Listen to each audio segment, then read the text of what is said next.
Մոռացեք ChatGPT, Gemini և մյուս արհեստական բանականությունների մասին։ Դրանց մրցակիցը ըստ ստեղծողների արդեն կա՝ հայկական առաջին արհեստական բանականությունը՝ Zero-ն։ Zero-ն առանձնանում է իր zero-click գաղափարով։ Օգտատերը պարզապես ասում է, թե ինչ է ուզում անել, իսկ հավելվածը կատարում է գործողությունը առանց հավելյալ քայլերի։ Բայց Արմանը այս հրաշամանուկը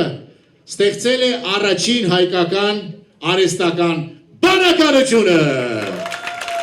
Նախագծի հեղինակը 17-ամյա Արմանն է, ով ծրագրավորումով զբաղվում է դեռ 9 տարեկանից։ Նրա խոսքով գաղափարը ծնվել է մարդկանց առօրյան ավելի հեշտ դարձնելու ցանկությունից։ Սկզբից ես մտածում էի միայն իմ կյանքը հեշտացնելու համար, բայց հետո հասկացա, որ ոչ, սա բոլորի կյանքը կարող է հեշտացնել, ու հենց իր նպատակը է հեշտացնել մարդկանց կյանքը, խնայելով իրենց ժամանակը։ Սակայն գաղափարը կյանքի կոչելու համար անհրաժեշտ էր նաև ֆինանսավորում։ Արմանը իր մշակած կոդերը ուղարկել է գործարար Սամվել Թադևոսյանին, որը հետագայում ներդրում է կատարել նախագծում։ Zero-ի ստեղծման համար ներդրվել է $150 միլիոն։ Այն արհեստական բանականությունները, ինչ որ կան, ինչ որ դուք գիտեք շուկայում, համաշխարհային գիգանտները, որ հանել են, մերը մի մակարդակ ավելի բարձր է, կարող եք ներբեռնել ինքներդ փորձել։ Անվանումն էլ պատահական չէ։ Zero-ն առաջացել է zero-click արտահայտությունից։ Եթե ուզում եք մեքենա պատվիրեք կամ եթե ուզում եք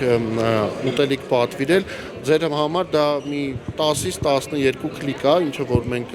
ուսումնասիրել ենք, իսկ մեր մոտ ընդհանրապես քլիկ չկա, իսկ գաղափարը 0 քլիկն է ու 0 բառը հենց տեղից է ստեղծվել, որ 0 քլիկ ինչ ուզում ես արա ու դրա վրա ժամանակ մի ծախսի, խնայի քո ժամանակը ավելի հետաքրքիր ու ավելի լավ բաներ կա, մնացածը 0-ն կանի։ Ստեղծողները վստահեցնում են, Zero-ում անձնական տվյալների արտահոսքն անհնար է, իսկ նպատակը միայն հայկական շուկան չէ։ Նրանք արդեն մտածում են համաշխարհային ներկայության մասին։ Պլաններումս կա Zero-ն զարգացնել, դարձնել համաշխարհային պրոյեկտ, որպեսզի